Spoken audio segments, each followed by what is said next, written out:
어르신들이 가장 많이 하시는 말 중 하나가 나는 그냥 맹물이 좋아. 아무것도 안 탄 게 제일 깨끗하잖아.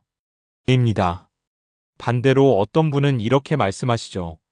아니야, 보리차가 최고야.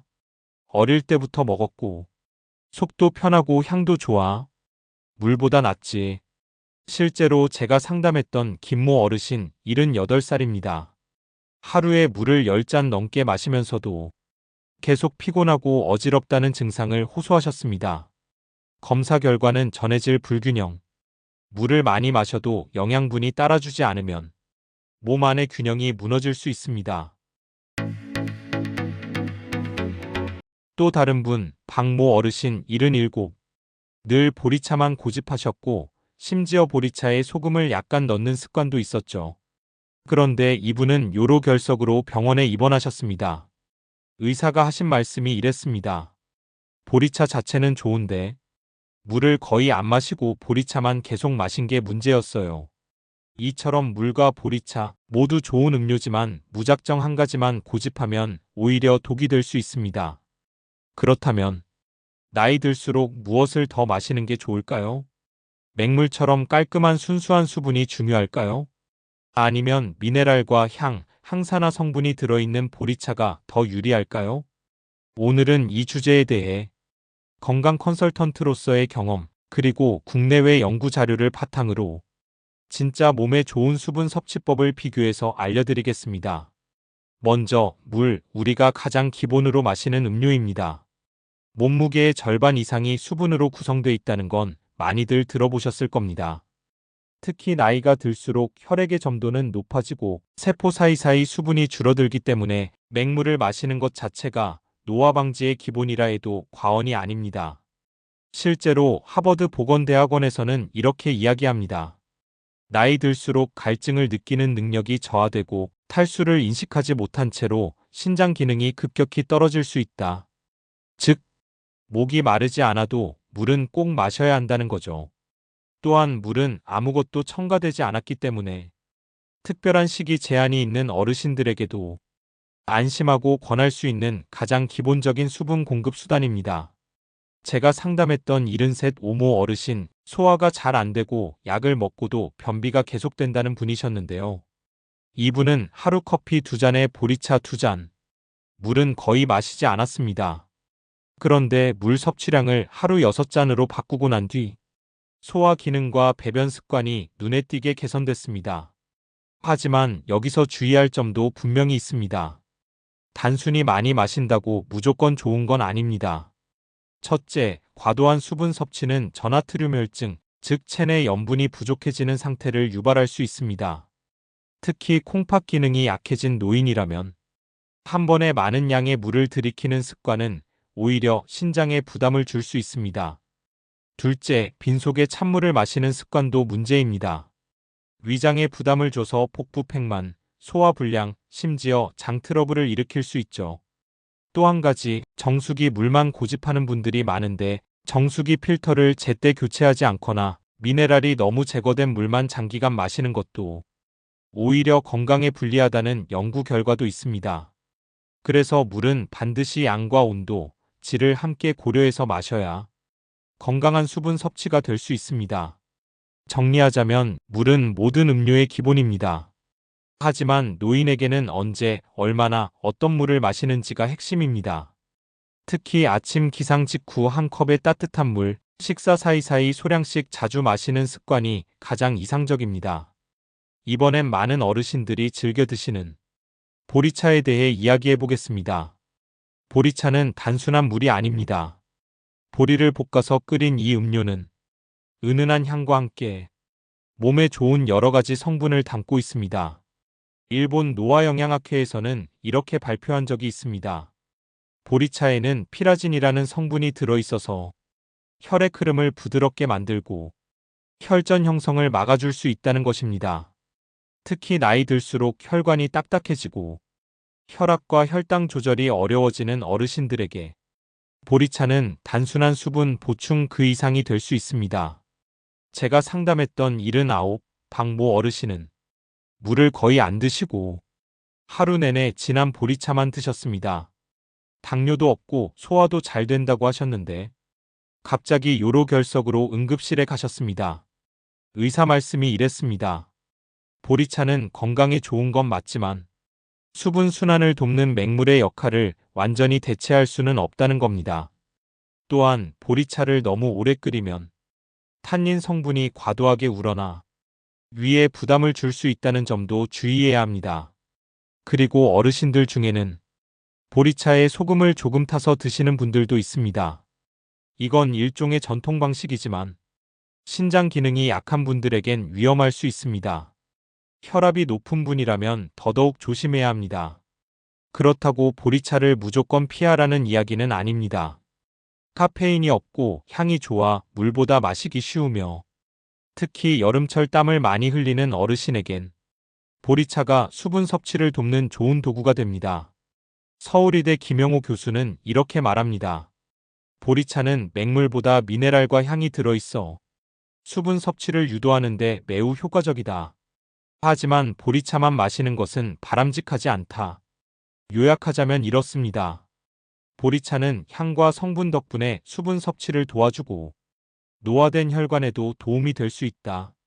하지만 과용하거나 진하게 마시는 습관은 오히려 해가 될 수 있다. 그렇다면 나이 들수록 물과 보리차 중 어떤 걸 더 마시는 게 좋을까요? 결론부터 말씀드리면 두 가지를 균형 있게 마시는 것이 정답입니다. 서울의대 김영호 교수는 이렇게 말합니다. 맹물은 신체 기능을 유지하는 기본이지만 나이가 들면 입맛이 줄고 갈증을 잘 못 느끼기 때문에 향과 미네랄이 있는 보리차를 함께 마시는 것이 실제 수분 섭취량을 늘리는 데 도움이 된다는 겁니다. 저도 상담 현장에서 보면 물을 억지로 마시다 포기하는 어르신들이 많은데요. 보리차를 곁들이면 오히려 물을 더 많이 마시게 되는 경우가 많습니다. 미국 노화연구소는 노인 건강을 위한 수분 섭취에서 물의 순수함과 다양한 음료의 지속성을 함께 고려해야 한다고 제안합니다. 즉 갈증을 해소하고 몸의 균형을 맞추기 위해 물과 보리차를 하루 일정 비율로 나눠 마시는 방식이 효과적이라는 거죠. 예를 들어 이런 방식은 어떨까요? 아침에 일어나서 따뜻한 보리차 한 잔, 식사할 때는 물 대신 연한 보리차, 운동하거나 외출한 뒤에는 미지근한 생수 한 컵, 잠자기 전에는 보리차 반 컵 정도로 가볍게 마무리. 이렇게 하면 하루 동안 보리차와 물을 번갈아 마시면서도 몸에 부담 없이 수분을 유지할 수 있습니다. 특히 여름철에는 땀을 통해 수분과 함께 미네랄도 함께 빠져나가기 때문에 보리차의 역할이 더 중요해질 수 있습니다. 하지만 주의할 점도 있습니다. 물 대신 보리차만 마시면 이뇨작용이 강해져 오히려 수분이 더 빠져나갈 수도 있고 탄닌 성분이 위장을 자극할 수도 있습니다. 따라서 맹물과 보리차를 반반 정도의 비율로 혹은 하루 중 시간대별로 나누어 균형 잡힌 방식으로 마시는 것이 가장 건강한 방법이라고 할 수 있습니다. 건강 상담을 하다 보면 물을 마셔야 하나요? 보리차가 더 좋은가요? 이 질문을 참 많이 받습니다. 실제로 두 분 어르신의 사례가 기억에 남습니다. 먼저 김모 어르신 78입니다. 늘 건강을 잘 챙기시던 분이었고 하루에 물을 10잔 넘게 마시는 습관이 있었습니다. 그런데도 자주 피곤하고 오히려 밤에 화장실을 너무 자주 가신다는 호소가 있었습니다. 병원에서 검사해 보니 전해질 불균형이라는 결과가 나왔습니다. 물을 많이 마셨지만 몸 안에 염분과 미네랄이 부족했던 겁니다. 결국 수분이 아니라 영양 균형이 더 중요했던 상황이었습니다. 다른 분은 박모 어르신 77입니다. 이분은 보리차만 고집하셨습니다. 진하게 우린 보리차를 하루 5잔 이상 마셨고 맹물은 거의 안 드셨습니다. 처음에는 속도 편하고 잘 맞는다고 하셨지만 최근 들어 속쓰림과 복부 팽만감을 자주 느낀다고 하셔서 병원에 가셨습니다. 검사 결과는 만성 위염 초기 증상이었습니다. 의사 말씀이 이랬습니다. 보리차는 몸에 좋은 성분이 많지만 오래 끓여 진하게 마시면 탄닌 성분이 위 점막을 자극할 수 있다. 그리고 맹물이 아닌 음료만 계속 마신 것도 한 원인이 될 수 있다고 하셨습니다. 결국 중요한 건 물을 마시느냐, 보리차를 마시느냐가 아니라 내 몸에 맞게 조절하면서 두 가지를 잘 활용하는 것입니다. 지금까지의 내용을 종합해서 전문가들의 의견을 다시 정리해 드리겠습니다. 먼저 서울의대 김영호 교수는 이렇게 말합니다. 맹물과 보리차는 서로의 장점을 보완해주는 관계이며 한 가지를 고집하는 습관보다 시간대나 상황에 맞춰 바꿔 마시는 것이 훨씬 건강에 도움이 된다. 미국 노화연구소 줄여서 NIA는 노년기의 수분 섭취는 단순히 물의 양이 아니라 음료를 통해 수분을 흡수하는 습관 자체가 중요하다고 말합니다.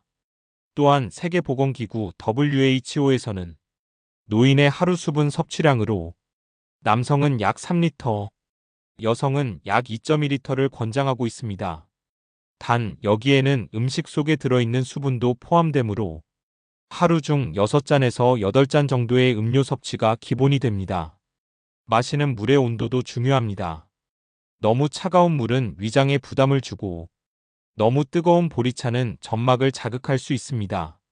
따뜻하거나 미지근한 온도가 가장 이상적입니다.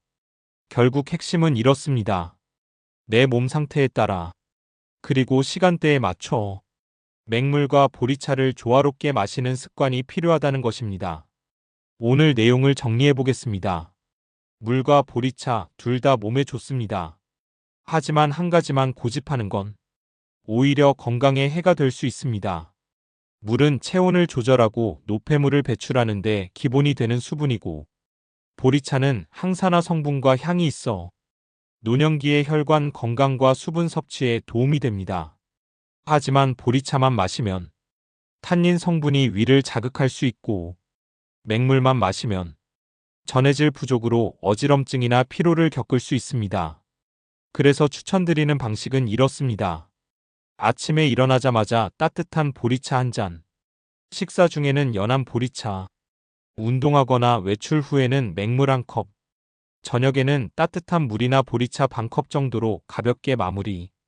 이렇게 시간대별로 나누어 마시는 습관을 들이면 몸에 무리가 가지 않으면서도 수분을 충분히 유지할 수 있습니다.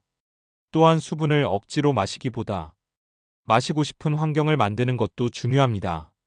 예쁜 컵을 준비하거나 늘 보이기 쉬운 곳에 물병을 두는 것만으로도 습관이 훨씬 잘 만들어집니다. 마지막으로 꼭 기억하셔야 할 점이 하나 있습니다. 내 몸은 내가 가장 잘 안다는 것입니다. 갈증이 없어도 자주 마시고, 속이 불편하면 온도를 조절하고, 소변색이 진해지면 수분 섭취를 늘려보세요. 오늘 영상이 어르신들께 나만의 수분 관리 습관을 만드는 데 도움이 되셨길 바랍니다. 지금까지 시청해주셔서 진심으로 감사드립니다. 구독과 좋아요, 알림 설정 꼭 부탁드립니다. 감사합니다.